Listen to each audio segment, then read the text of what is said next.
Pastor, I'm a Christian, but I just don't want to go to church. If people presented the way they really were, what do you think church would look like? I'm going to call myself a Christian, and I'm probably going to encourage my kids to go to church. I just don't feel like that's the place for me because of my past. To the person that says, I don't really, this idea of the performance. I mean, I don't know what they're doing. They're not pulling snakes out, but they're doing stuff that I'm just not comfortable with. Yeah, Joe, as a pastor, I love it when someone just get real, because I'll talk to people, how you doing? I'm blessed and highly favored. Everything's perfect. It's like, I know it's not. Like, my life's not perfect, so I know yours isn't. Like, I got a couple of answers. Yeah. And you may have to edit because you may not like one of my answers. Your blended family has a 100% chance of success when you do it God's way. We're Blended Kingdom Families, and we want to provide biblical resources to heal and restore families with a message of hope for the next generation.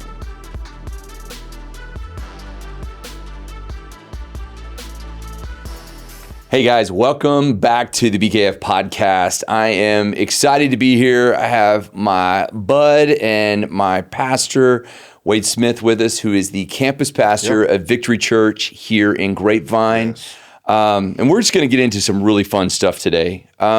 This is going to be a different type of podcast.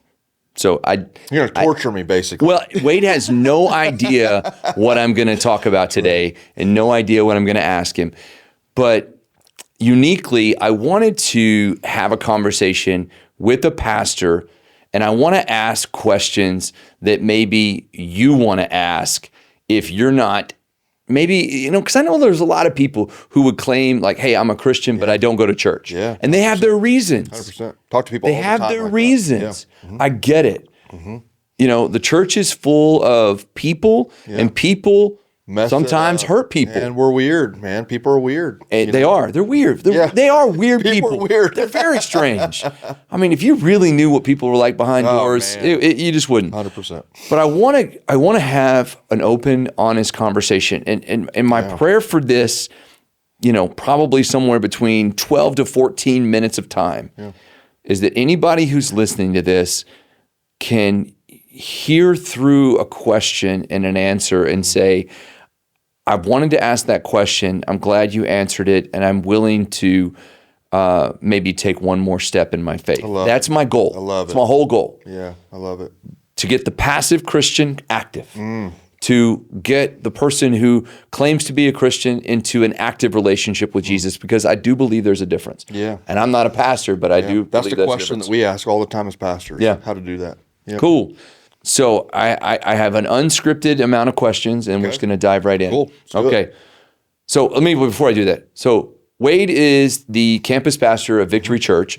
Victory Church is my home church, by the way. Awesome pastor, our senior pastor, John Chasteen, wonderful man, love the church. 2 churches in Oklahoma, one Oklahoma City and Edmond. And a campus here in Grapevine, Texas. If you're curious about the church, go to victory.church and you can find out all the cool things. Information there. Yeah. So before we go, people, I want to make sure they know you. So tell us a little bit about your professional background and all that kind of fun stuff. Yeah. So I've been a pastor for a long time. I'm actually just coming up 20 years in ministry, which is cool. So that'll be beginning of February. Love it. So I'm the campus pastor here at Grapevine. I'm also on the directional leadership team. That is kind of, for a lot of churches or a lot of organizations, that would be more of like an executive team. So I help oversee our Edmond location as well. I was a campus pastor there for 12 years before our lead pastor tricked me in moving to Texas. Yeah. And now I love John it. does that. He does, man. But I love it. So now I've been here, and it'll be I started helping in January of last year. So it'll be full Love year. It. Yeah. 20 years of ministry, you've probably answered a lot of questions. Yeah. You've probably dealt with a few skeptics. Yes. Okay. A lot. So and I've had my own moments of skepticism. That's true too. I've walked through my own journey. All right. So I'm going to dive in and talk through what I consider to be some of the more commonly asked questions. Okay. So question number 1, Pastor, I'm a Christian, but I just don't want to go to church. Yeah. Well, the truth is, to be a Christian, you don't have to go to church. Yep. Okay. I would say that it's probably not wise to not go to church. I talk to people all the time. They say my faith is very private, and I think there is a private place in our faith. But I think that I can answer this in a lot of ways. For faith to stay private, I don't know is completely biblical. There's two ways that I look at this. One, our faith needs to be public to some degree, because if God has changed our lives, why would we want to keep that to ourselves, right? So there's a part of evangelism, right? To just at least telling someone about your faith. But the bigger part that I think that's important about the church is for community. In any other place of your life, when you work, you're in community. Okay, if you're a part of a family, whether that's a broken family or not, maybe it's broken community, but there's community. Every other area of your life, there's community. Why wouldn't we have community in our faith? And the biggest thing I think the church is supposed to be, if I was to look at the church and say, the church is operating on all cylinders when it does this, I think that the church should be, Sundays or Saturdays whenever you go to church should only be a celebration of what God has done all week long, and then a great word to inspire us for the next week. But during the week, that's when church is really taking place, right? That's when we're talking to our coworkers, we're encouraging them, we're getting in small groups and community. So I just think that the church, and I get why people say it. I get why people are hurt. The church has hurt a lot of people, and if you've been hurt by the church, as a pastor, I want to repent and say I'm sorry for that. As pastors, we do things at times unintentionally, and sometimes there are pastors that have done things intentionally. But the truth is there are a lot of great churches. There's a lot of great people in churches, and I think it's finding community, man. It's when whenever I'm, down, you're up, you can pick me up, and vice versa. And we're here together. We're walking together, hand in hand. That's when the church is really, really beautiful. Love it. I love that. Okay, next question is, and in our audience is blended families, people who have gone through divorce. Here's the question they would ask you. Wade, I don't know if the people really want me in the church. I don't feel like I can serve. I feel like my past is, I'm going to call myself a Christian, and I'm probably going to encourage my kids to go to church. I just don't feel like that's the place for me because of my past. Yeah, your past really is what qualifies you, I think, to be in church. We're all broken people. One of my favorite groups that comes to our church it's called SLA. It's Sober Living America. Good group. And they have changed the culture in our campus. You've seen it. They come down for prayer. A lot of times I think in church, unfortunately, we come to church thinking we want to put on the perfect face, everything's perfect at home, and the truth is there's none of us. Every pastor, every worship person, everybody we interact with is broken.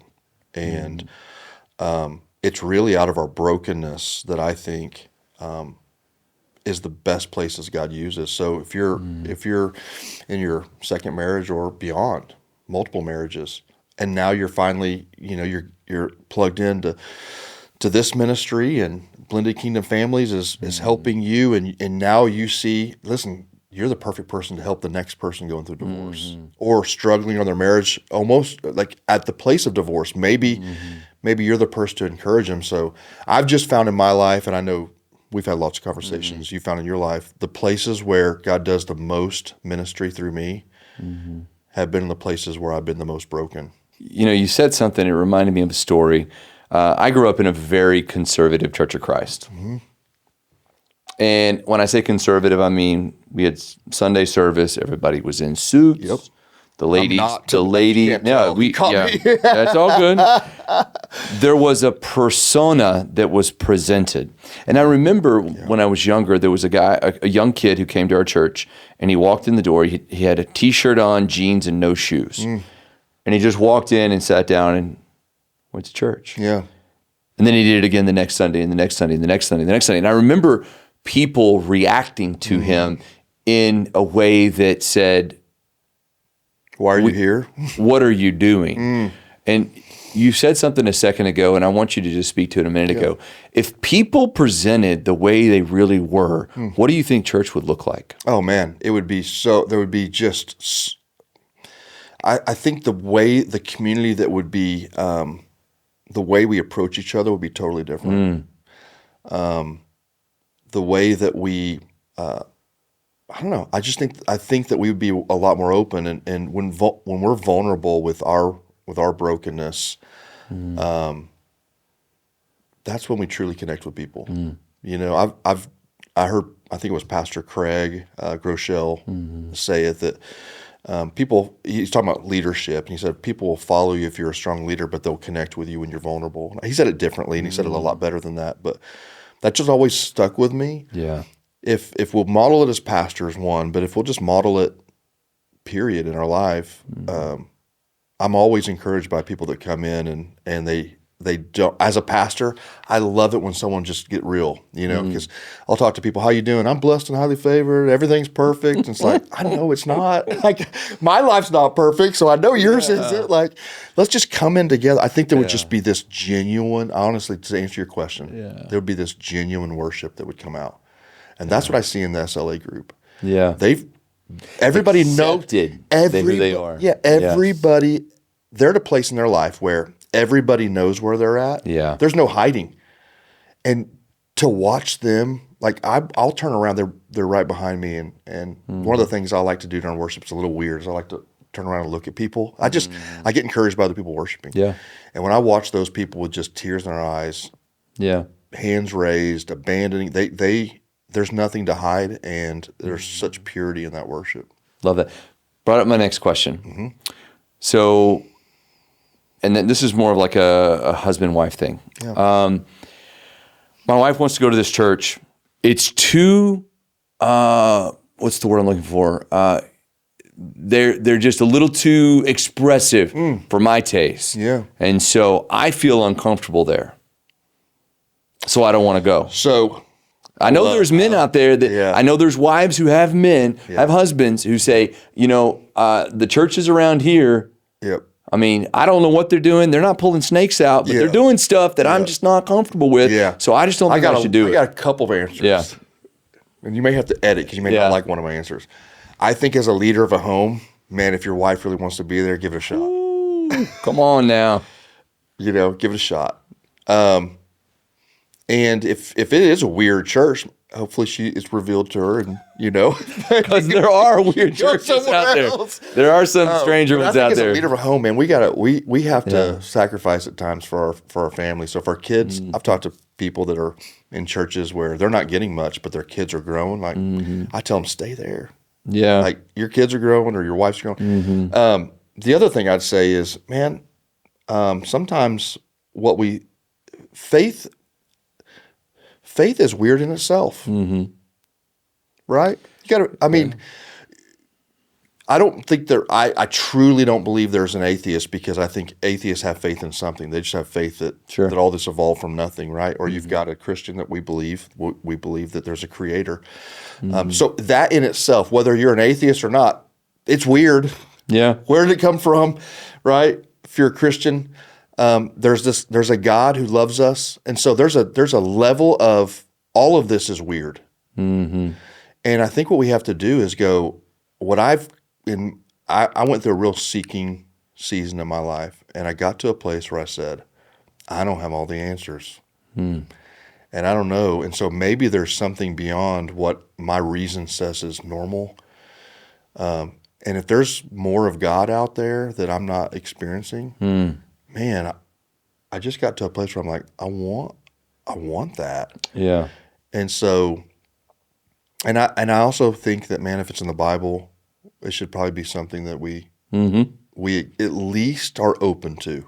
At the bare minimum, we're open to it. Yeah. The idea of, you know, our pastor John told a story this last week about they were out fishing, hadn't caught anything. Yeah. Jesus said, lower the nets, caught more fish. And the parallels were like, hey, we caught more fish in that one thing than we would have in 3 years of fishing. Yep. And then he said, just drop it all and follow me. So there's this idea of like, I wouldn't say blind faith, because I think there's very visual faith, but the idea that, hey, maybe I just need to step into this because it's God calling me to do this. Yeah. To the point of the question is, I think there are a lot of people who are stuck in a concept of what they knew versus, because the church has changed. 100%. The church has changed over time. Yep, and we're in a season where it's even changed. That's another conversation, but it's changing. Yeah. Yeah. So, the church that I grew up in doesn't exist anymore. Right. It really doesn't. Right. It's very, very difficult to not find this concept of the mega church or the mega environment. It's one of the reasons I love Victory so much, because it's really new enough that it's small enough that it feels really cool. 100%. Eventually people will come and it will get bigger, and I understand that. Yeah. And I want people to get exposed to the gospel, and I want people to be encouraged. And I'm kind of selfishly enjoying my small church right now. I get it, man. But here's the question to the person that says, I don't really, this idea of the performance. Mm-hmm. I would agree with them. I would say, because I watch, we just came out of the holiday season, and Jesus and camels flying from the roof seems a little over the top. I think to the lay person, they're like, is that what church is? Yeah, it's not. I think we're in an interesting season. You've been with us in this journey at Victory Church of really trying to get to the bottom of what's core. So I think that we have an LED wall at our church, right? Smaller one, but yeah. So it's not it's when those things become the priority. It's when the show becomes the priority, or the worship pastor becomes, or the lead pastor becomes a celebrity, or it's when those things become the priority. Those things in of themselves, there's lots of different types of churches. When those things are just, hey, we have a camera because we want to get the gospel out. Yeah. So we want to put it online because we want to expand our reach. We want someone that's there to be able to share it with a friend, or we have that happen all the time where we find out someone in another country. There's a couple in England that they call this their home church. That's because we have cameras and we've got equipment, but that could never become the priority. And I think that's what happens.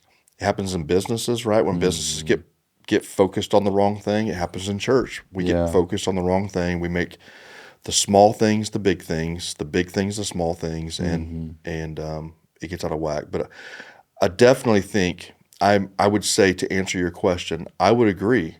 The show bothers me too. I just reject the idea that we have to add a lot to the gospel.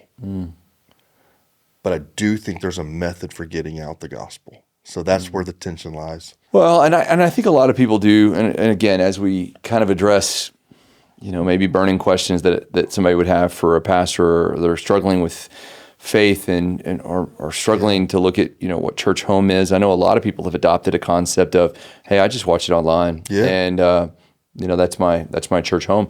And I think there's some geographic advantage, because sometimes that's okay. We have it. Yeah. But I love what you talked about when you talked about community, when you talk about things like that. One of the things that you said, and it just reiterated to me, one of my strongest communities is the parents of kids who play youth sports with my kids. Yeah. Like, I'm in community with these folk. I am. Yep. But yet there are people at my church that my kids worship with that I don't know. Yeah. It's crazy. But I don't know. And I don't know why. Yeah. You talk about shared interest and shared community, but there's this process by which you start, you end, you leave, you eat lunch, go on. It's very easy to get in a system of, we get in, we get out. I had a pastor when I first gave my life to Christ. I don't think I've ever told you this story. I wanted to grow deeper, and I didn't know what to do. So I went to the head pastor after church, and I walked up to him and said, "Man, I've been growing. I'm here." And he's like, "Yeah, I've loved seeing you." And he actually knew my name. I was surprised by that. And I said, "What do I do? I don't know what to do." I mean, I was brand new, man. Yeah. And he said, come 10 minutes early, stay 10 minutes late. That's all he said. And I was actually upset. I was like, give me something. That's the best you got. I was like, that's all you're going to give me. Yeah. But I did it. Yeah. And I started coming 10 minutes early. And what I noticed was, hey, there's some people setting up some chairs. Yeah. I'm here. Might as well. You know, and then I started coming 20 minutes early and 30 minutes early. I stayed late. And I noticed that there was some people, you know, doing stuff. And so what happened was, here's what he was saying. Yeah. Get in community. But sometimes that word is uncomfortable. So what he did was he just had me getting in environments without me knowing it. Coming early and staying late, I was naturally around people. So all of a sudden, some of those people that I met are still my best friends today. I love it. One last story on community. So I took my middle son to a football game the other day, and I knew there was two other people that were going to go. I didn't know who they were. So I'm in line getting on the airplane, and there's a guy and a little son standing in front of me getting on the plane, and we struck up a conversation. That was the couple who was going to the game with us. Oh, wow. Little be known, they also go to Victory Church. Really? Little be known that we also share community together. So there are commonalities in community that you can make. You just sometimes need to make them outside of the church and then bring them inside the church. Yeah. Really, the purpose of this podcast, guys, and it was a spur of the moment thing. I'm not even sure who it's going to reach, where it's going to reach. I don't know what it's going to do. But what I do want to do, and what I do want to encourage you is, there's a world of church that exists beyond sit down, stand up, and leave. Yeah. And there's a world that God has created inside of community and connection that it can exist in a big church. It can exist in a church with 4 people. The size is not it, as long as the presence of God is there. But I do think there are people who have questions about church, and I think that there's probably could be a really good book written about this. That's like, I don't like this, and I need to understand it. Yeah. We didn't ask the hard question, like, why does God allow bad things to happen to good people? That's a hard question to ask, but I know a lot of people struggle with that. But what I hope to do, and what I encourage, 2 things I want to encourage you. One is that the church is a great place to be around other believers and in the presence of Jesus. And number 2 is go find a church. And if you can't find a church and you live around here, I encourage you to try Victory. Victory is a wonderful, wonderful place that I believe has flawed but great people, and that the presence of God is incredibly there. That's awesome, man. So, I appreciate that. Love it. Guys, hope you've enjoyed this. Hope you've enjoyed Pastor Wade. If you want to just email him, just go to victory.church, and he, my email address is on there. On there, yeah. Or if you just want to come share your weird stories with him, he is down. He's down. Hey, I love that. Guys, hope you've enjoyed the podcast. Have a wonderful, wonderful day. Hey friends, so glad you were here with us today, and I hope you enjoyed today's episode. You can find more resources from Blended Kingdom Families at blendedkingdomfamilies.com. Join us again next time as we talk about more blended family topics. Be blessed in all that you do, and remember, nothing will be impossible with God.